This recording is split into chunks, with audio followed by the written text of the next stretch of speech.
Hey everybody, Dave Hubert here for TRADEway, and I've got my good friend with me, Blair Nightingale, and it is time to do mind mastery. It's that time of the month again, guys, when we get focused on mastering our mindsets so that our skill sets can be empowered to produce incredible action sets. We've been talking about the process of breakthrough, the anatomy of breakthrough, as we call it.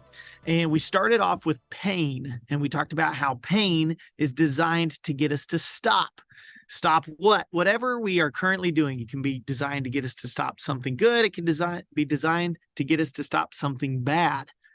But then we talked about how that pain is supposed to promote a process in our minds where we say, okay, I've got to change. I have to change something. So we begin to make room for a new lifestyle or a new process in our lives, something that can change our lives.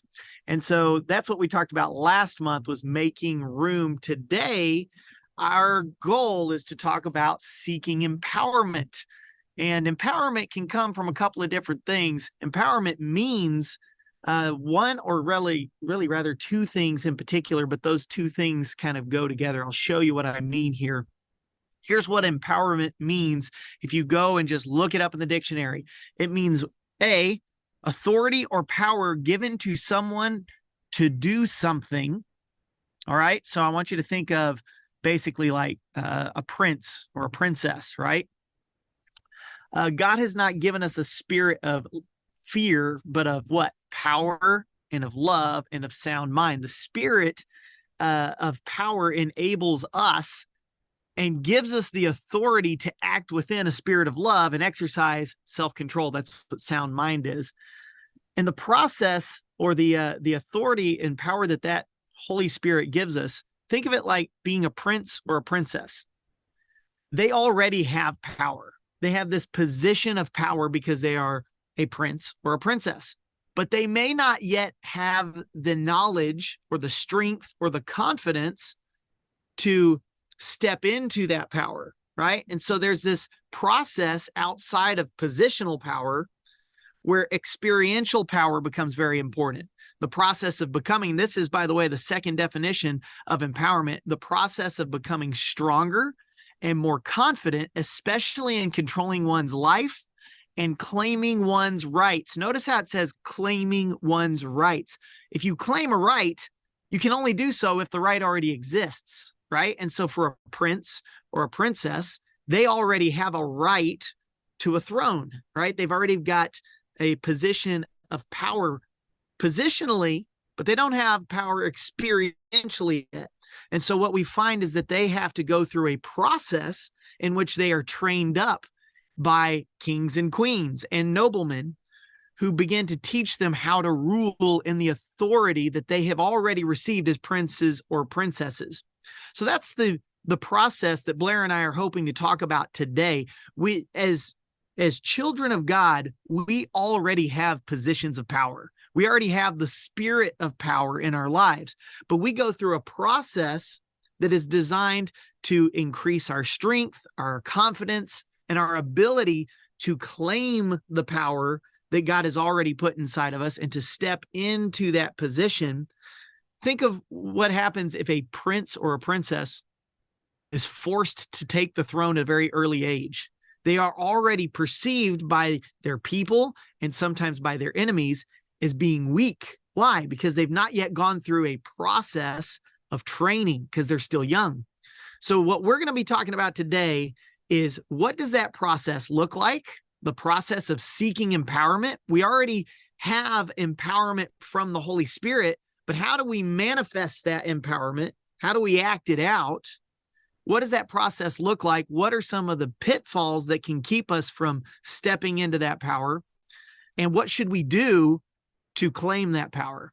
So Blair, thanks for being on with us today. I hope you guys are excited about this. I'm very excited about this. We've been having a lot of fun with this breakthrough mindset mastery. I think we're getting some good reviews. People are enjoying it. It's really touching some lives. What are some of your thoughts, Blair, on empowerment?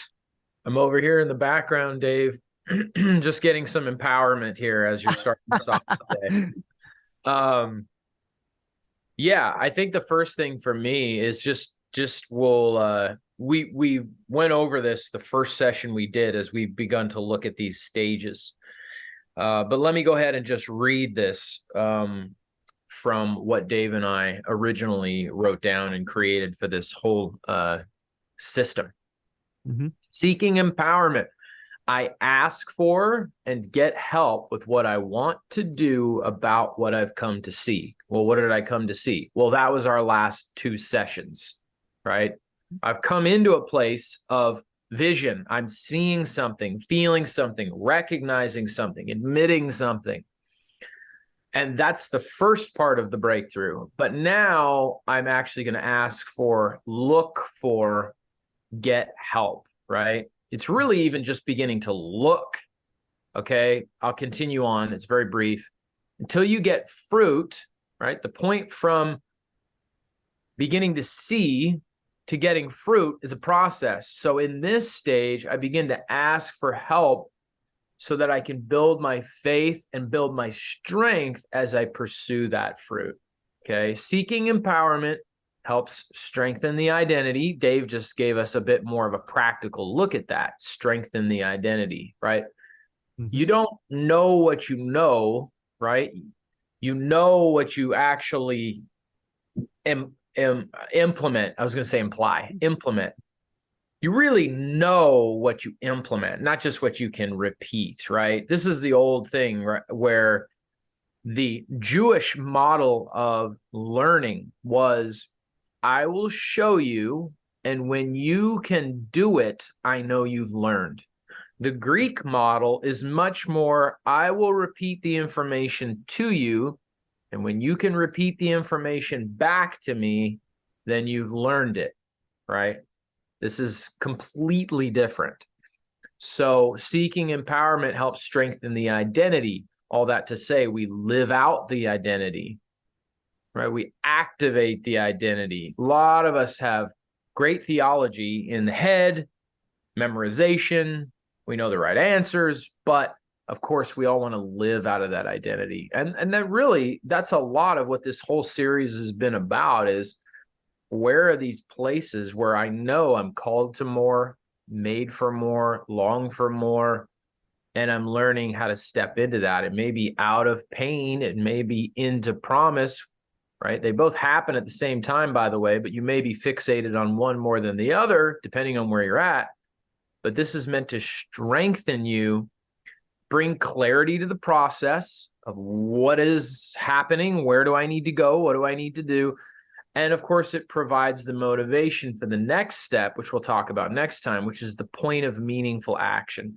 Now, I would say on all of these, there's a little bit of an overlap, right? It's not that they're all completely separate one from the other, because you could argue that each of these stages is meaningful action, but we mean something very specific there. So for seeking empowerment, I like what you said, Dave. I think my first thought on top of that is just to say, there's an empowerment that happens on the inside, and then it translates to a transfer on the outside. And that's, to me, really what this is about. I think I mentioned last time, it may have even been the first time we got together, Dave, where I've done this in my own life, but there's some specific stories, a family member, and again, I'm pretty sure I shared this on a previous episode, but I'll just say, I saw people in my life go around the same mountain over and over and over.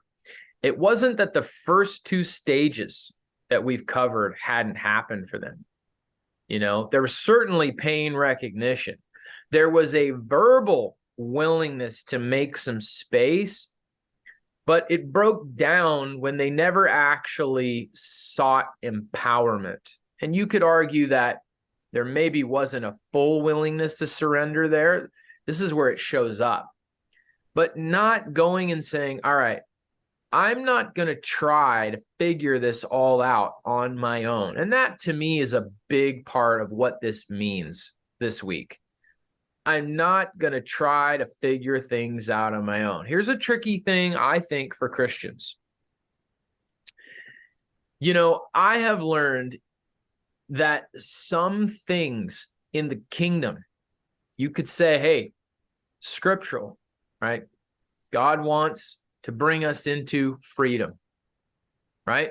For freedom, he set us free, certainly from the law, but from the law of sin and death, from the flesh, from the devil. The reason the Son of God was made manifest was to destroy the works of the devil. We could go on and on and on. Okay, so that's true. I have a biblical precedent. I can stand on that. But I've been seeking and maybe fasting and praying and doing this. And the one thing I haven't really done, I'm giving an example, but certainly this has happened to me before, is really go to the body in vulnerability, dependency, seeking empowerment in partnership. There are some things that the Lord will never give you in the secret place apart from the body. There just are. There's just certain problems that'll never get solved. You know, it's a bit tricky to use the word never, Dave. That's why I said some. Okay. I'm a believer that we expect the miracle, embrace the process. I understand that some are of the mind that we ought to expect the process, embrace the miracle. I happen to see that differently. I think the scripture supports that. But the point is even then, I have found that some things you have to seek empowerment. God will, let me say it this way, Dave. God has forced me to seek empowerment or I don't get to the next stage. And until I do that, now in my story, even my first choice is him, right? And it's always him. I'm seeking empowerment from him, but he takes it beyond that. And we connect with people who have the breakthrough. They have, if you will, the manifestation of whatever it is that I have come to recognize and I've come to surrender and say, no, can't do it this way anymore. Those were our first two stages. But now I need empowerment. I need a transfer. I will not just try to do this on my own. And I go to God for that. But I also, by the way, when I go to the body, I am going to God. I just want the Lord to lead that. But I want a transfer of energy. And that's where this starts to happen. But I make that decision inside of me first, you know. Coming here on this webinar, doing these, Dave, this is a part of it. We hope, and I believe this is true because we've been getting feedback, there is a transfer of energy that's happening that moves us, right? It moves us into a position where we go, all right, I have more strength to do what I need to do than I had before I came on here. And I have more clarity on what to do with that strength. It's both, right? In order to get where I want to go. Some people I know, they criticize, you know, motivational events, or, you know, sometimes even somebody might say, you know, you go and you have a service on Sunday, but then what really happens on Monday? Well, that's true. I mean, that is true. We have 6 other days of the week. I don't want to be a Sunday Christian. But we got to get good food, you know, and if I got to go to a conference, if I got to have a coach, if I got to get in a group of people, yeah, well, people get real fired up and it's amazing for a week. And then now what? Well, do something else. You know, I eat every day. I don't criticize my body like, oh man, I just eat one time and then I get all this energy, but I got to do it again. You know, it's like your soul, your spirit works the same way. And there's nothing wrong with that. Oh, so you mean I got to keep getting motivated? Yeah, we do, you know, but for me, that takes partnership, right? I definitely, David, you know, one of the worst days of David's life, he strengthened himself in the Lord. Their women and children are gone. His own mighty men are saying, all right, we're going to kill you. They wanted to kill David on the worst. He's never been in a worse spot in some senses. And now all the guys who run with him are like, you're useless. And what does he do? He strengthens himself in the Lord. So not to repeat it too many times, but to say, we go to God, and that is our first source of empowerment. But even that requires the transfer of power from other people to keep us on track. I'm always stronger in God. I'm very committed. That sounds maybe not arrogant. It sounds prideful on some level, but praise God, I've had many, many powerful times with the Lord. He's done many things in my life. I'm very strong in my faith, but I'm not strong enough to be strong in my faith on my own. I'm not. I'm never as good on my own as I am when I'm planted, That's and so good. In any area that you want, you got to get planted. I want to jump in and say something about what you just said, because it's one of my favorite stories of David. And if you think about what happened there, his men want to kill him.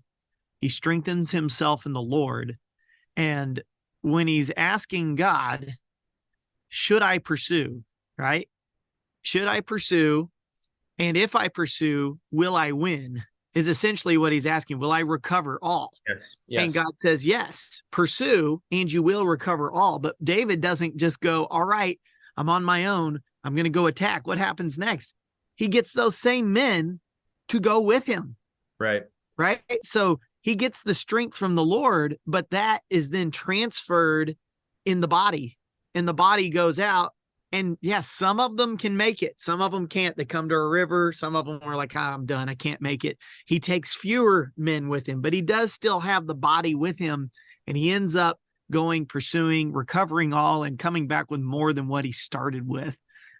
And so that's real good. I like what you're saying there, Blair. So I guess now the question is, what are some practical steps that we can take to get this empowerment, right? And I want to share something about that. So when we seek empowerment to do anything new, we look for a way to do it well. If you really think about what you mean by when you say, I want to be empowered to do something, couldn't you just go do it? Well, yeah, I could just go do it, but I want to be empowered to do it so that I do it well, and to do it with skill. And ironically, the Bible talks a lot about skill. In fact, when you see the word wisdom, it is often the word skill just translated as the word wisdom. And so in Proverbs chapter 4, it tells us wisdom is the principal thing. Therefore, get wisdom. And with all thy getting, get understanding. And the word principle here means it's either first in order or first in importance, right? First in order or first in importance. I think that just automatically, look at that. If I hold up a thumb, it gives me a thumbs up. Isn't that funny? Oh, wow. That's something new that Zoom's doing, or Apple or whatever. I don't know. Nothing, Dave. Oh, it's an Apple thing then, I guess. See, I need empowerment. I have been empowered to give the thumbs up. Look at that.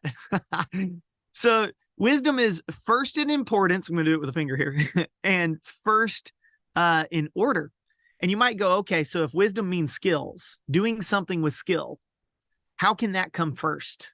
That can't possibly come first because I don't know how to do it yet.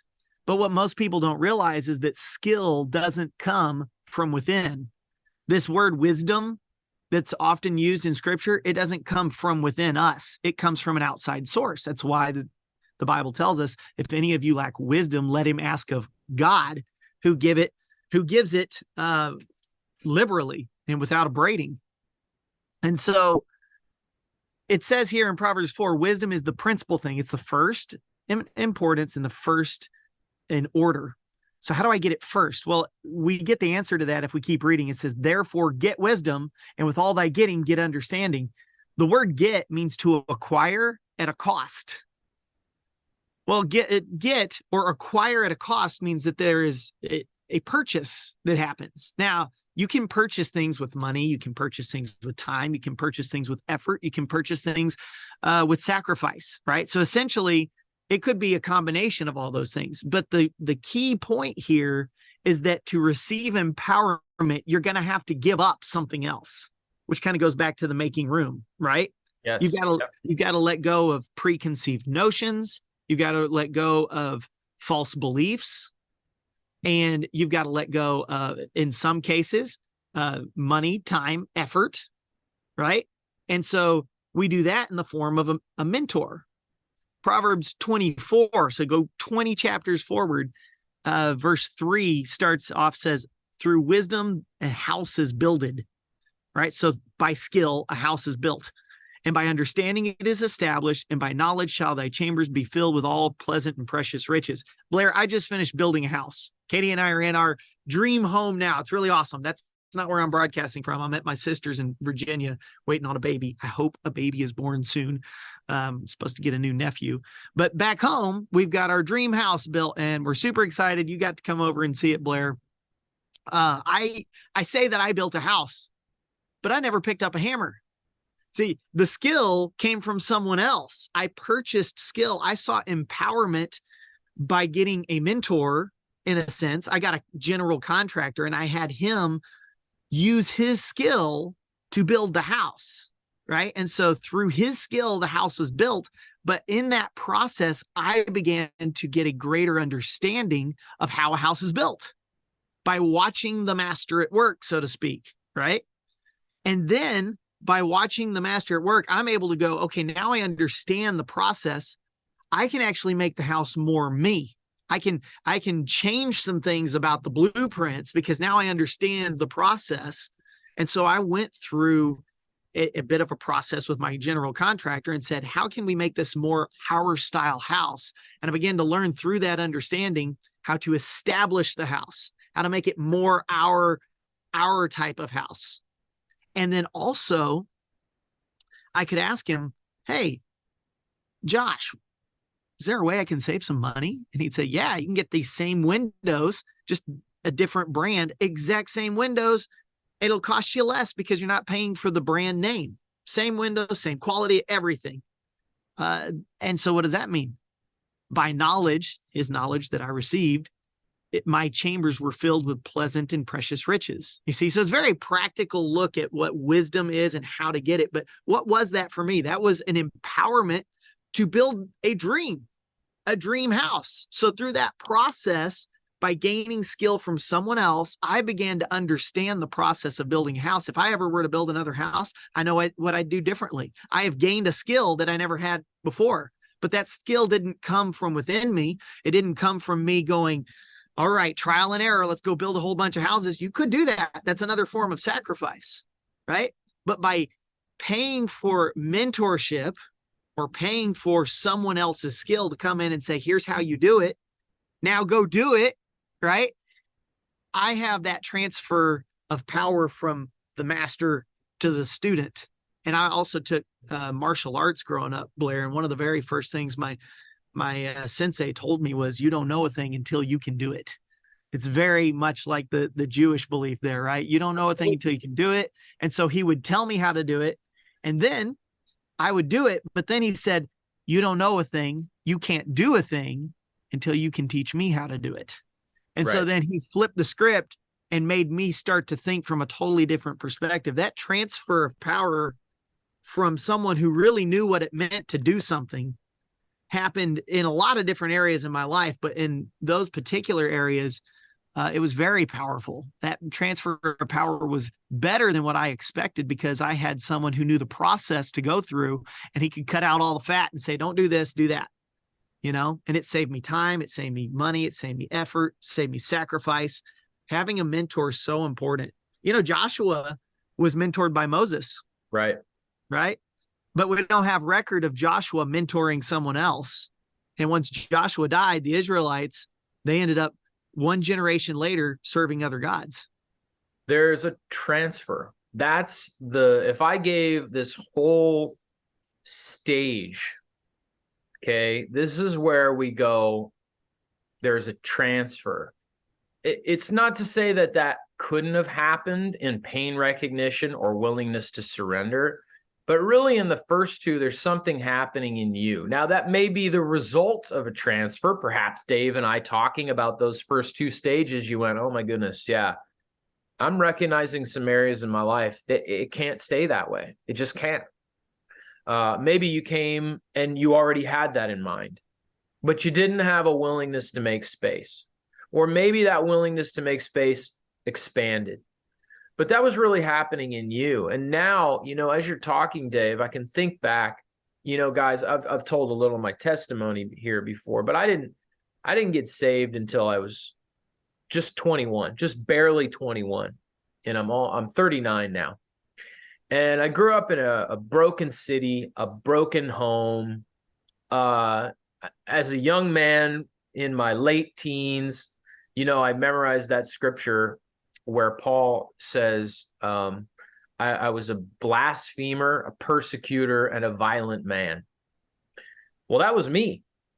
I mean, I've been in drug recovery. It's amazing. I'm going to be really candid today. It's just amazing that I'm alive. I've been through that. I've changed countries. I've changed careers. I've thrived in the music industry. I've thrived on the mission field, in the ministry, in multiple different ways. And now being over here where we do what we do at TRADEway, and of course I've got my weaknesses and I've had my failures. There's no question. But the point is that all through that, I've seen people, as I've sought empowerment, which is the only way that I've had the kind of momentum and strength that I've had. Constant transfer of empowerment from people who have and are where I am not, pulling me in, pulling me up, drawing me out, filling me up constantly. That's essential. And here's where I want to land this point. In all of that process, I have met many, many people who then come to me, or those same people who empowered me. I watch people come to them. And here's what they say, Dave. Man, I wish I'd done this a long time ago. Mm-hmm. I wish I did this a long time ago. Seeking empowerment is about speeding up the process that you're in. You can't get away from it. You can't skip it. You can't bypass it. You can't shorten it as much as you probably want, right? Israel, there was a much shorter walk to the promised land than they ended up walking, okay? So in a sense, they could make it shorter, but they can only go so fast. But here's what they had power to do. They had power to make it really, really long. Yeah. They didn't have power to make it any shorter than it had to be, but they had power to make it really, really long. And we all have. I wonder how many people listening today are sitting there thinking, how have I used that power? Like, have I not just made this process way longer? Jesus says, listen, you can't add anything to your height. You can't grow. Mm-hmm. And you can't live longer when you worry. It's literally not possible. And yet you're doing it anyway. And hey, I'm guilty of that. It's a trap. I'm resisting a bit of a rabbit trail here, Dave, to stay on the point. We can make it longer. So transfer of empowerment, of energy, is actually a point of urgency. Now, I've said this a few times. I think we could say this about all of the stages, but this is the one that transfers to actually begin to partner with other people in a meaningful way.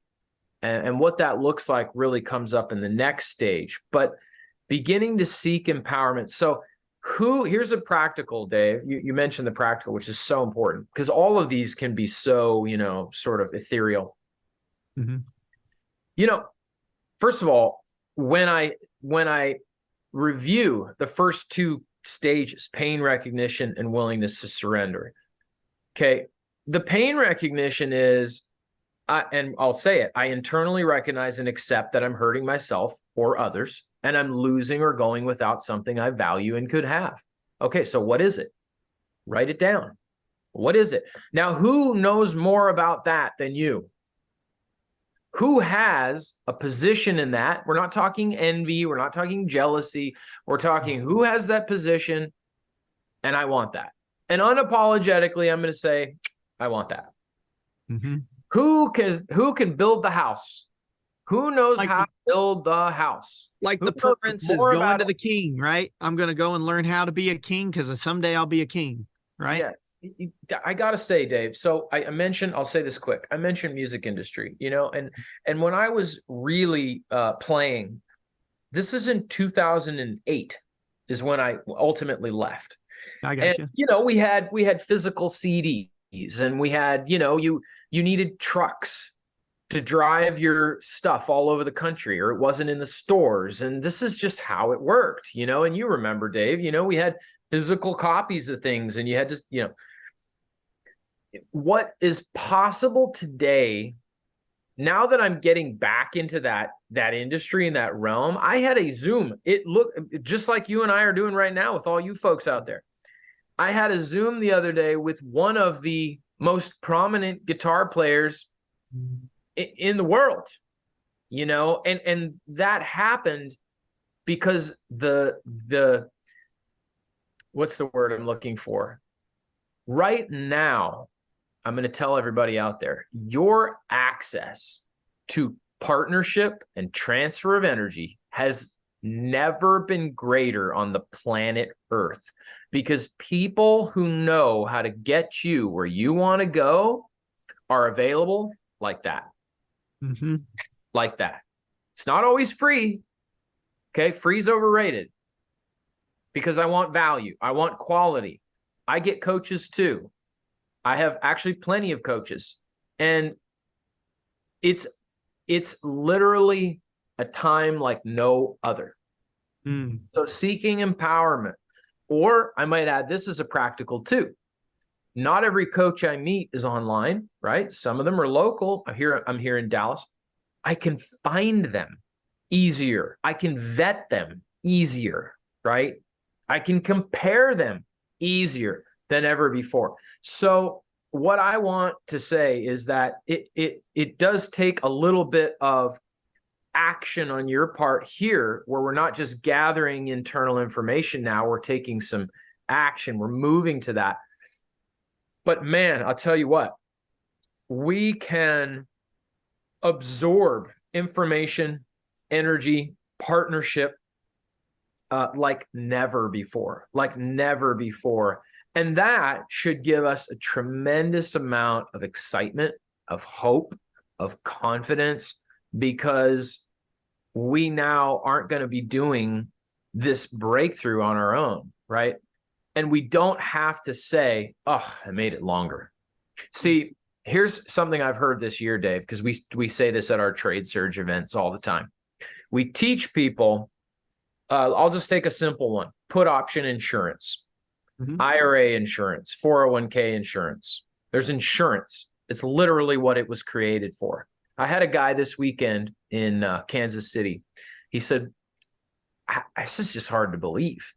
And he didn't mean, man, this is so good. It's kind of hard to believe. It's too good to be true. No, he literally was like, I'm not so sure this is real. The put option, I mean, the literal put option. That's funny. Because certainly if it existed, there's just no way. There's no way that I wouldn't know this, that somebody, this gentleman was in his probably later 50s. Right. There's no way somebody didn't tell me, which I say, well, most of the world's walking around not knowing that there's a God in heaven who's pursuing them. So Selah, think about that. But my point is that there is this discovery. And what I said to them is what we say in those rooms all the time. We didn't know before. We just didn't know. But what did they do? They sought empowerment. They realized there's something they want to change. They sought empowerment. That's what got them into that environment. And that empowerment happened. It challenged old wineskin beliefs, brought in new wineskin beliefs, which then has the ability to capture new wine, using the analogy. And I say, okay, you didn't know before, but now you know. And here on the webinar, this is just last thought, Dave. Here on the webinar, these last 3 weeks or 3 sessions we've done, see, there's something happening where it's like, okay, I didn't know, maybe, but now I know. And so you can make it longer. We can make it longer. I can't do everything every day. I get that, but I can do what I can do. And when I avoid this stage, and that's a key word, write it down, circle it, avoid, right? Avoid is the enemy. Passivity is the enemy. Each stage gives me clarity for intentionality. And if I will pursue that intentionality, I'll ask, seek, and knock, I will move forward. I absolutely, you can't, nothing can stop you from moving forward. When you grab onto these stages and you say, all right, today I'm going to do what I can on this stage today, because I didn't know, and now I know, and I don't want to make it longer. And I can tell you that anytime I've personally done that, I'm sure you guys, Dave, you can relate. Anytime you've been proactive,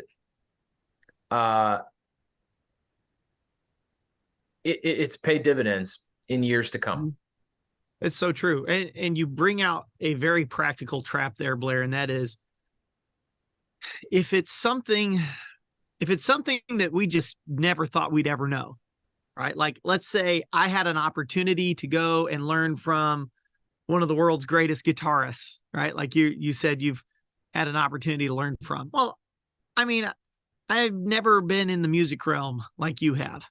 And so that's something that I don't feel like I should have past experience on.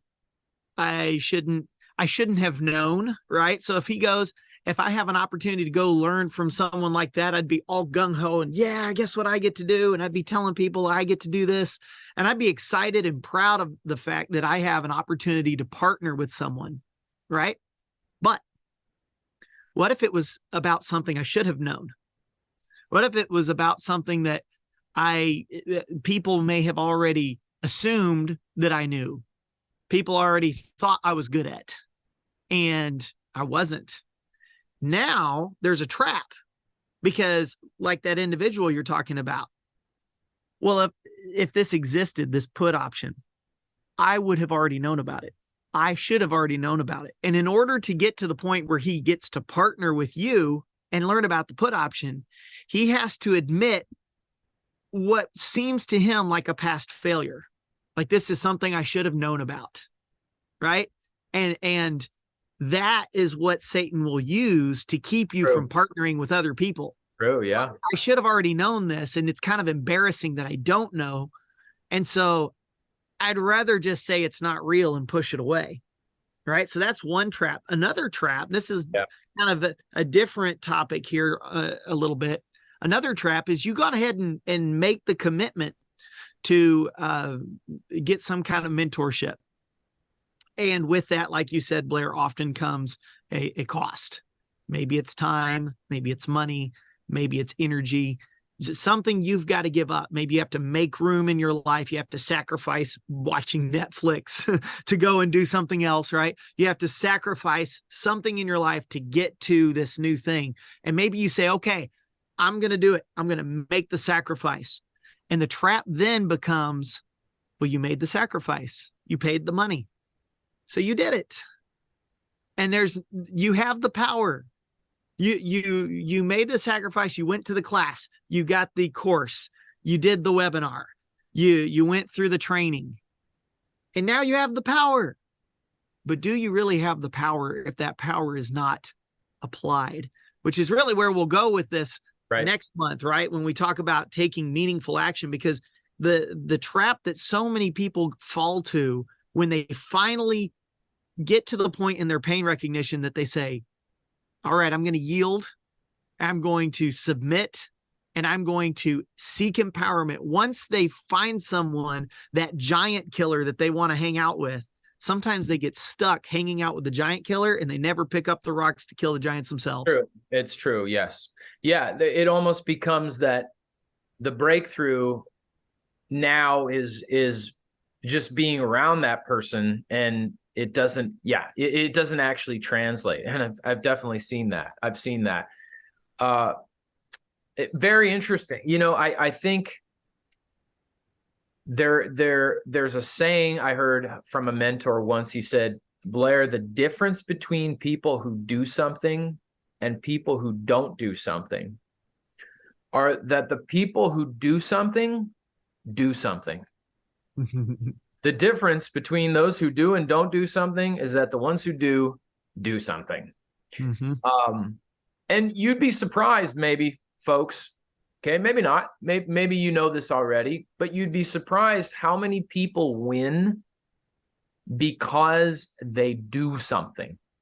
And I can tell you that out of confidence because I know how many people I've seen lose because they do nothing.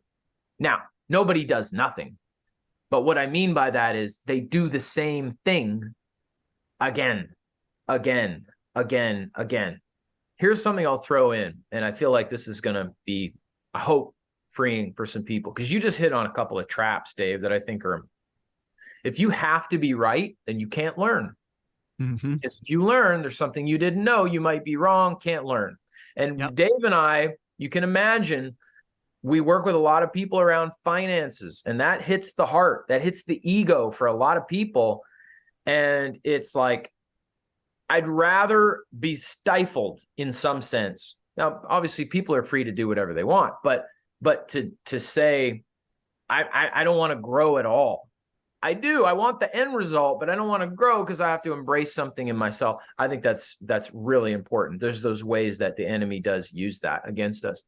But I'll say, if Dave, I'm going to be honest, I may have just lost my train of thought here I really wanted to highlight what you said with that, because I thought that's really important. Doing nothing, or. Well, and think of it like this. Failure is guaranteed. Like, if you do nothing, fail. If you do something, there's still the opportunity for failure. But now, because you do something, there is a new thing, an opportunity for success. And that's exactly it. So the thing is that defining failure, and this sounds like, mumbo jumbo that people say to kind of, but no, it really, if you redefine your success to say, I'm going to take action, I'm going to keep moving, I'm going to do something. And that's what I was driving at. I hope that we're transferring some of that motivation we talked about today to go, all right, it's easier than ever to find this in literally any area of your life. And it's necessary, it's essential.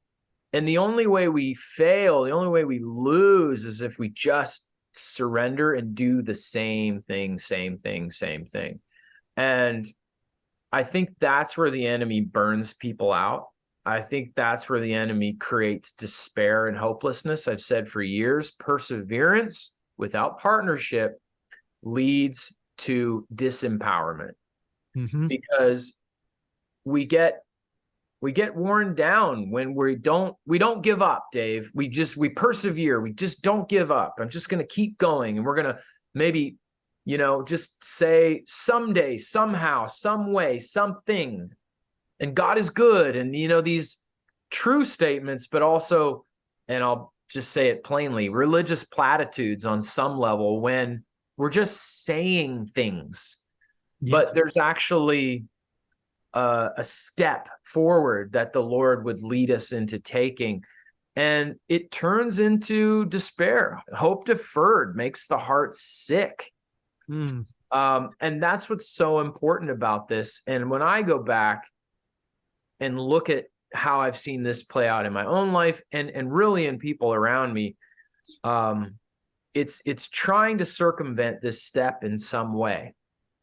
And I think, Dave, you effectively communicated just how helpful partnership is.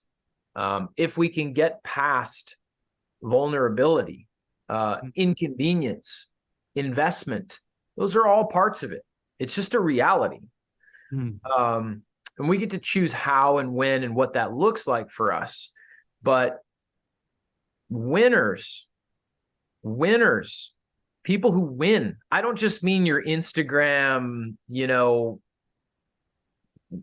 I don't even know what to call it, Dave, that boats and planes and, all that. It's just what you are called to do, who you are designed to be, the inner and outer world that you were designed to possess in him because he set it apart from you, for you. The boundary lines for me have fallen in pleasant places. The fullness of what you were created to live in and overflow and make an impact on, which we'll get to in the breakthrough, right? That comes as we go through the stages. That is winning. And people who win don't run. People who win don't do it alone. People who win get a transfer of energy and they do it constantly. And the more you can do it, the more you'll create momentum, because it'll create breakthrough in one area, and that will give you power for another area, which if you use that well and get partnership, you're only going to create more momentum in that area. So I think for me, this one is not complicated in that it's not easy necessarily, but it's not complicated. And thankfully, there's more opportunity for this than ever before. Well, most people have experienced that transfer of energy and they just don't even realize it.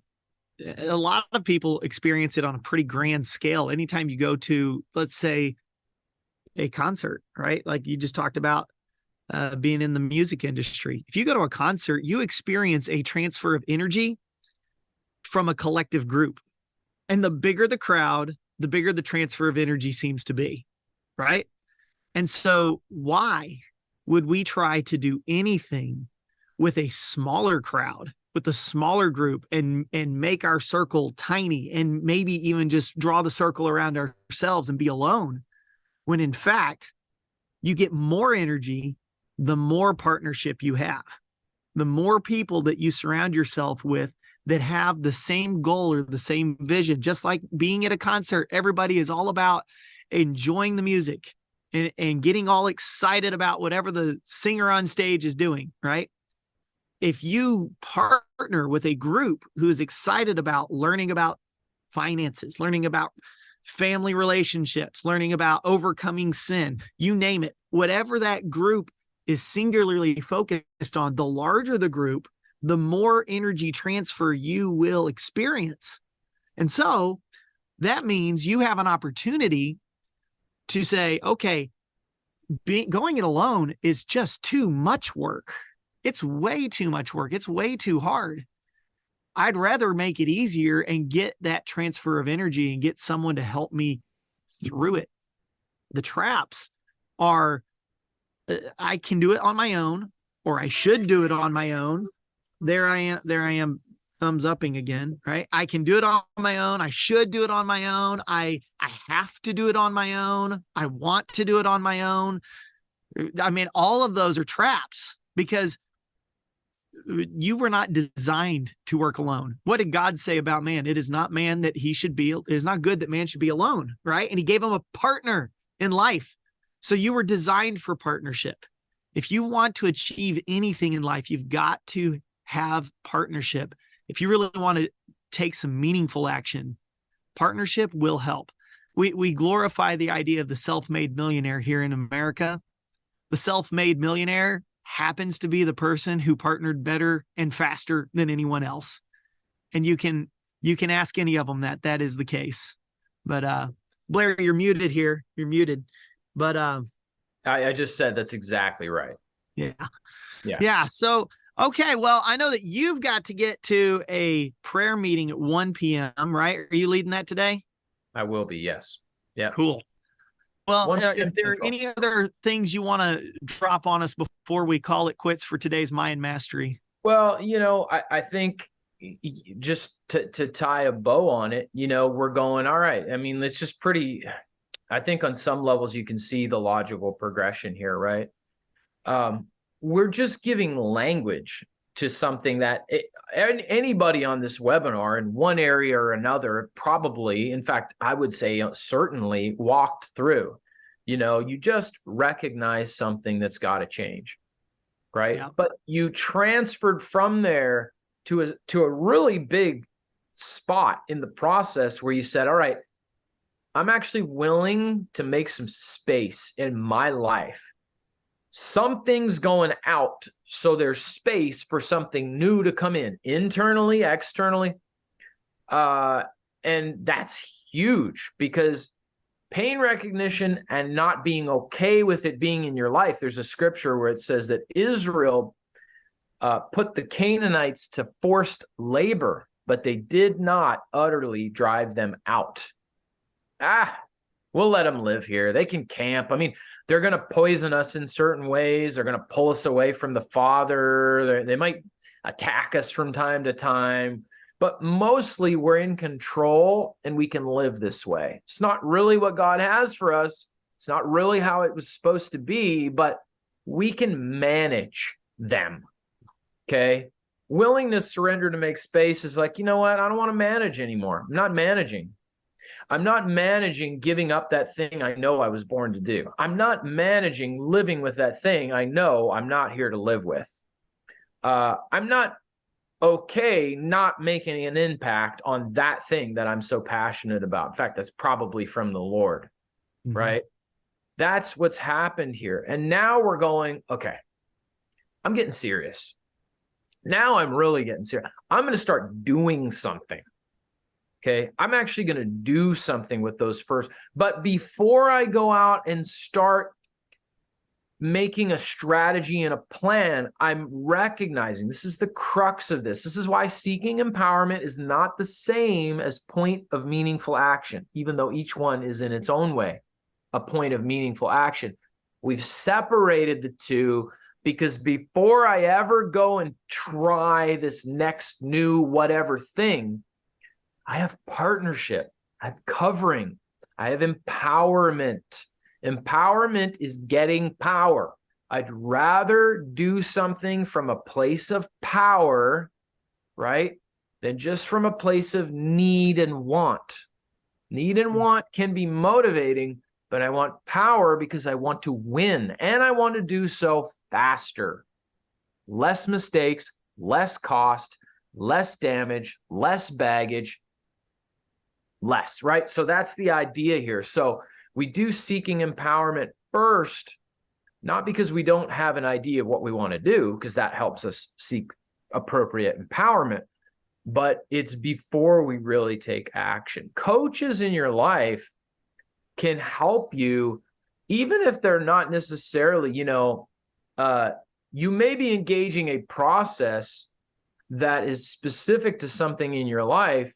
You can have mentorship and empowerment, I just keep using that word, transferred to you out of a place of mentorship and coaching, right? The difference, coaching understands the process of getting you through the stages of breakthrough. That's what we're doing here.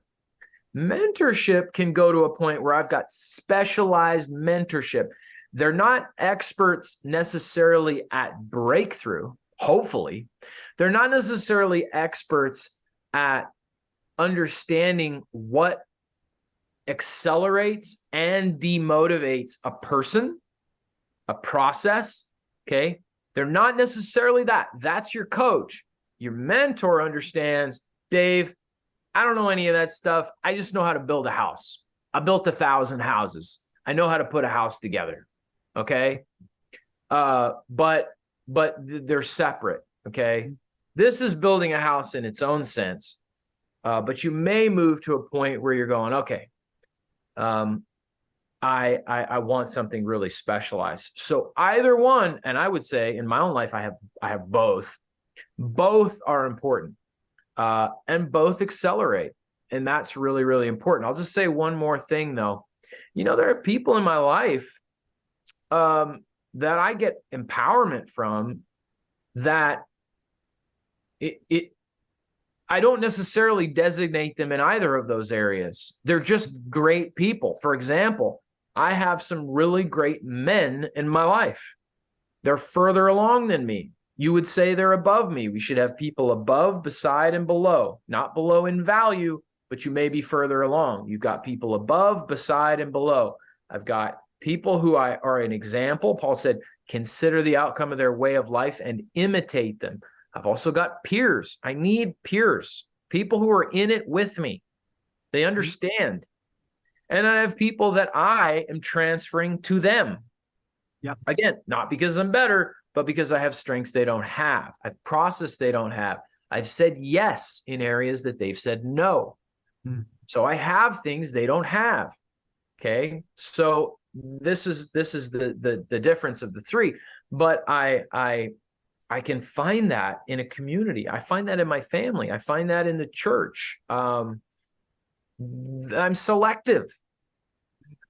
Dave, I would say I'm naturally selective even as to who comes into my life. I had a spiritual mentor when I first got saved. He said, Blair, people will leave my church if they don't want to grow. It's not because he was offensive. I mean, I'm sure as a preacher of the gospel, to some people he was offensive. But it was just simply a place where, hey, we're going to move forward, right? We're not going to play games. We're going to choose in. We're going to press in. We're going to have spiritual intensity and fervor. That's not really what you want. You're just not going to want to stick around. We're not going to ask you to leave, at least not for that reason, right? But it just doesn't fit. And I don't do this perfectly. I don't do this in every area, but I think I could say this about Dave, and perhaps Dave, you would agree and say this about me. I'm going somewhere, and that means that I tend to have people around me. They're going somewhere too, right? So consider, as I close out what I want to share here, Dave, that empowerment also means there might be some places in your life where there's disempowerment. Now, we didn't get into this at all, but there's disempowerment, and you want to minimize that. We can't always eliminate it. Depends on the nature of the situation. We'd have to dive into that situation specifically, but we definitely want to minimize disempowerment, and we want to maximize empowerment. And yes, that means coaches and mentors, but it also just means the people in my life that I have access to. And who has access to you in your ears. Absolutely. It's very empowering. Some of you out there today listening to this, the biggest thing you could do, first step on the list for this stage of a breakthrough, isn't the empowerment that you bring in necessarily. It might be the disempowerment that you cut off. I like that. I The like waste. Now, you may need empowerment in order to do that. Yeah. Maybe the breakthrough you want is cutting off some of those things that are so disempowering. So I get that. But to the degree that we have ability, there are just some things that you ought to just go ahead and pluck it out and cut it off. I used to say this all the time, Dave, in this area, don't negotiate with terrorists. Don't even negotiate. The enemy comes to steal, kill, and destroy. And if there's an area where that's happening and you have control, I know I said one last thing, but I said I'd say one last thing, but I'll say this. I heard Jordan Peterson say, if you're really serious, sit down on your bed with a pen and paper and ask yourself, what's one thing in my life right now that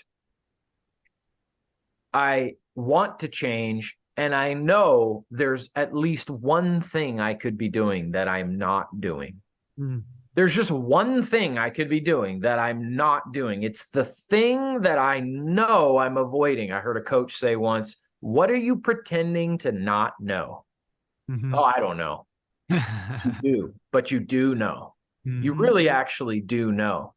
See, that's the hiding. That's the running away and go, okay, I'm going to get empowerment for that one thing. I'm going to cut off that. And it's empowerment. We wrestle not with flesh and blood, but with principalities and powers and spiritual wickedness, rulers of this dark world and spiritual wickedness in high places. So don't mistake the cutting off of disempowerment for the cutting off of people. All right. That's a different thing. Don't have time to go into that. I'll say this, Cindy, I see your question. The answer to your question comes next month, because what's happening there is that you're stuck in restart mode and you're confusing meaningful action with seeking empowerment. Seeking empowerment is start mode. It's like I'm starting. I've got empowerment. I'm ready to go. I get excited. I start. And then we think we're taking meaningful action, but there is an element of meaningful action that we have to get into. We do a whole mind mastery next month on that. So I do see your question. It was not forgotten. It's just, we've got a whole section on this. Don't miss next month's breakthrough, taking meaningful action in mind mastery. That's what we're going to do next month. So thank you for being on. Anyone who had an opportunity to get on and share in the chat, thanks for being a part of mind mastery with us, guys. I really appreciate you being a part of this. We want to see you have breakthrough, and that's what mind mastery is all about. What we will be doing next week, or rather next month, is taking meaningful action. That's going to be the next step in the process. Blair, thanks for being on. I know you got a jet because you got to go do the prayer meeting. If you guys want to jump on the prayer meeting, go check it out. Do you have a link for that, by the way, Blair? I actually think I do, right here in the background, Dave. So yeah, Zoom share that in the chat. I'll keep the chat open for just a minute. Let me just say, it's at 1 o'clock, you guys. So yeah. It's 1. So we're at 12 Central right now. Remember, you're right on the East Coast. I'm on the East Coast. I totally forgot I was on the East Coast. Okay, my bad. I thought it was time and Blair was late. No, it's I'll just say this, Dave, because I know we're cutting it off, but it's not like I have to get on there right. Okay, I thought you had to leave right now, so that's... I will get that link for everybody just so they have it. I will say just to your question there, Cindy, and Dave's right. We'll get into this more as we go. I just want to say this generally. You know, I had a pastor tell me once, Blair, diversify your prayer portfolio. And what he meant was, if you only ever pray for the biggest thing that requires the most spiritual movement and breakthrough, it's like the hugest thing you could think of. You know, you're going to have to push. There's a pushing that happens in prayer, in the spirit. We don't see it. I talked on the prayer meeting 2 weeks ago about Daniel being resisted. And I'm not just talking about spiritual warfare. I'm just saying in prayer, there are big things. But he said diversify all the way from the wildest thing that you could possibly, more than you could ask or imagine, to Lord, I just pray that I would have lunch today. Pray for the thing. You know, it's happened every day. It's very likely, but you know that, oh, that was from the hand of the Lord. It's totally... So I'm not trying to teach on prayer right now. I'm saying when you're pursuing some breakthroughs, they're not as easy as others. You're going to need that much more empowerment. You're going to need that much more time. We haven't got into the other stages. There's breakthroughs within a breakthrough, right? I could say theoretically, I'm looking for breakthrough in my trading, a specific goal. Okay. But I also find that I'm struggling with time management. This isn't true of Cindy. I don't know that. I'm just saying, but I'm really struggling with time. So I feel like I'm working really hard at it and it's not working. But if I got to look at it, I'd go, oh, well, you've got A, B, and C going on within that. And you aren't going to get to where you want to go with A, B, and C in the order that they're in right now. Oh, gosh, I didn't even know that. Well, how am I going to do that? Okay, so now I lined up 3 things. Those things need to change. And that feels like a step backwards. Blair's telling me I'm not even as close as I thought I was. No, actually, I'm telling you, you're closer than you thought you were. And now we're learning some other things that you didn't know that you needed to change. But well, wait a second. You're saying like, getting breakthrough in my trading is going to like transform me inside and out to make. Yes, that's exactly what I'm saying. Kind of the point. That's a bigger process than I thought it was. Yeah, it tends to be that case. And this is true in many areas of breakthrough. I'm not kicking the can down the road or trying to make it, too general. I'm saying, hey, some things take more pressure. They take more time. They take more specificity. If I told you guys how many times I've told new students to lean in to coaching, be aggressive with it even. And they've said, oh yeah, you can't get rid of me. And then I never hear from them again. I never hear from them again. It just, there's lots of pieces to the puzzle here. So I want to encourage you. You're on the right track. If you're making those kinds of statements, you're not in the camp that's not doing something. You're doing something. And when you do something, you're going to get somewhere. Okay. We have to make, you're going to get something. You might be doing something with the idea or with the goal of getting something else in particular. Stock trading is a perfect example. I'm doing the trading and I'm learning the stuff to have more money. But what you don't realize is God has a whole lot of other somethings before you get to the money. And he's going to give you a lot of somethings, a lot of lessons, a lot of breakthrough, a lot of mindset, a lot of overcoming, a lot of change. And all of that you'll look back on. I'm reminded of David. He's writing Psalm 18.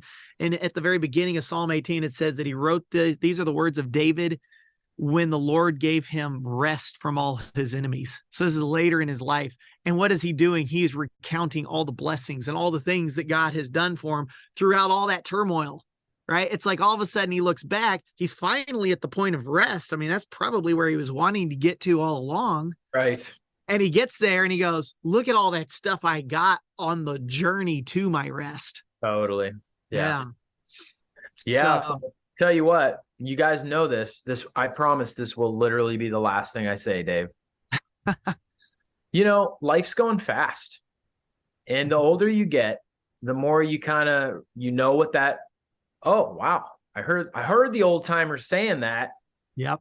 They weren't so old after all. But they were older, when you're 15 or 20, everybody's old, right? It's like, and they're like, oh man, it's going fast. Yeah, it's going fast. Oh, it's going fast. And it actually is. It actually is. I said to my wife this morning, we do mind mastery once a month, which means it was a month ago, Dave, that we did this. A month ago. It feels like last week. At some point, I'm in a process. At some point, I'm going, I don't want to live my life and just go, oh man, sure is going fast. Sure is going fast. Sure is going fast. No. I want to go, wow. Yeah, that did go fast. It still feels that way, but man, I crushed it these last 30 days. Like I was intentional. I don't mean this one outcome or that one outcome necessarily, although I want to crush it, of course. No, I look at the 30 days and I go, I know what matters to me. I know what's weighty. I know what makes a life valuable when it's over. And that is what I gave myself to 110% over the last 30 days. Man, I lived. I said to a friend of mine when I got to Africa in 2008, 2009, it was the end of the year in 2009. I was still pretty young at the time. And I just told him, and I didn't mean this in any kind of negative way, but I was like, you know what, if the Lord took me home, it's been a good run, because I was all in. I was all in, and I love that Jesus says, whatever the Father does, the Son does also. And what that's always said to me is he lives in 100% surrender and intentionality at all times. He never wasted a single moment, not one time. And if that's not the most inspiring, I don't know what is. And that is what I want when we get back on here next time and we do our next one, but I need empowerment. I need the transfer. I need to be in the right environment because I need to be renewed in that inspiration, So I hope you guys will take that to heart. That's what you'll say. Hey, I'm going to use these keys because I want to have that for the next 30 days as well. It won't be 30 days with no problems. I can promise you that. But there will be victories. There will be presence. There will be breakthrough. And you will be powerful. If you do this stuff, if you really do this stuff, you'll become very, very powerful as a believer, as a person, in any area that you're really looking to have that. So it's really good. So good. Thanks, Blair. I really appreciate you being on here, man. I hope you guys have enjoyed Mind Mastery. That's it for today. Next month, how to take meaningful action. What is meaningful action? What's it look like? How do we take it? How do we avoid the roadblocks that try to keep us from taking it?